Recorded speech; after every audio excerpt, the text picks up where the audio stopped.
नमस्कार, मैं हूं मुस्कान ओझा और आप देख रहे हैं मनी 9। अगर आप नौकरी करते हैं, हर महीने सैलरी में एचआरए पाते हैं, तो ये खबर बिल्कुल आपके लिए ही है। अभी तक क्या होता था कि आपने किराया दिया, रेंट रसीद ली, अगर आप मान लीजिए कि साल का अगर आपका जो किराया है वो 1 लाख रुपए से ज़्यादा है, तो मकान मालिक का पैन भी दे दिया और एचआरए आपका क्लेम भी हो गया। मामला लगभग इतना ही सिंपल सा था, लेकिन अब कहानी थोड़ी बदलने वाली है। नए टैक्स नियमों का जो ड्राफ्ट है वो जारी करते हुए केंद्र प्रत्यक्ष कर बोर्ड यानी कि सीपीडीटी ने प्रस्ताव दिया है कि अब एचआरए क्लेम करते वक्त ये पूरा जो प्रोसेस है, अब आपको इससे थोड़ा सा अलग काम करना पड़ेगा। आपको ये भी बताना पड़ेगा कि जिस मकान मालिक को आप किराया दे रहे हैं उसका आपके साथ एक्चुअल में रिश्ता क्या है।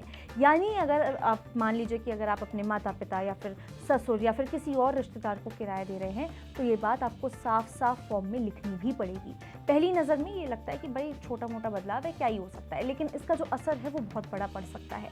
मान लीजिए कि कोई कर्मचारी अपने ही माता पिता के घर में रहता है, उन्हें हर महीने 20 से 25 हज़ार रुपये जो है वो किराया भी देता है।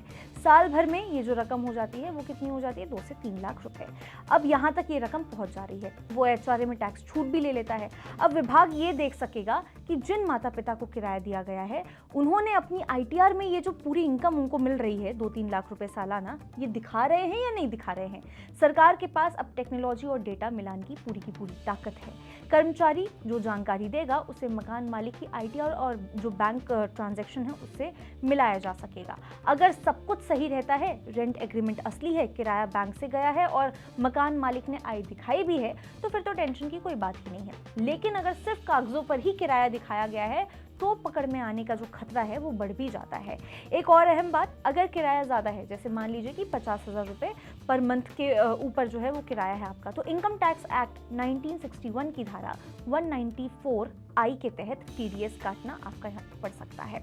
यानी कि जो किराया देने वाला कर्मचारी है, जो किराया भरने वाला है, उसको क्या करना है, अपना कुछ टैक्स काटना है और उसके बाद सरकार को जमा वो करेगा। अगर ऐसा नहीं किया तो फिर क्या होगा, तो पेनल्टी और ब्याज भी लग सकता है। देखिए, गलत जानकारी देने पर धारा 270A के तहत 200% तक यहाँ पे जुर्माना का प्रावधान भी है। यानी कि आसान भाषा में समझें, सरकार अब क्या चाह रही है, सरकार अब सुनिश्चित करना चाहती है कि एचआरए के नाम पे किसी भी तरह का फर्जी क्लेम ना हो। अगर आप सच में किराया दे रहे हैं, सब कुछ पूरा ही आपने ट्रांसपेरेंट वे में वहाँ पे शो किया हुआ है, आपके सारे डॉक्यूमेंट्स आपकी चीज़ों को अच्छे से जस्टिफाई कर रहे हैं, तो फिर तो घबराने की ज़रूरत ही नहीं है। लेकिन अगर जो व्यवस्था है वो सिर्फ टैक्स बचाने के लिए आपने ये पूरा बनाया है, ये पूरा का पूरा एक जाल रचा है आपने, तो फिर आने वाले समय में मुश्किल आपकी पक्का बढ़ सकती है।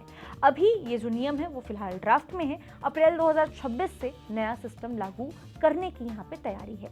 अब यहाँ पे जो लास्ट नियम है वो आने के बाद ही पूरी तस्वीर यहाँ पे साफ होगी। अंतिम नियम क्या निकल के आता है ये तभी पता चलेगा। लेकिन यहाँ पे जो एक मैसेज देने की कोशिश हो रही है वो बहुत ही क्लियर है। अब एचआरए क्लेम करते वक्त यहाँ पे क्या आपका रिश्ता है आपके मकान मालिक से, वो भी उतना ही अहम होगा जितना आपका किराया। आप इस बारे में क्या सोचते हैं, क्या कुछ हैं आपके थॉट्स, आप कमेंट करके ज़रूर बता सकते हैं। तब तक के लिए देखते रहिए मनी 9।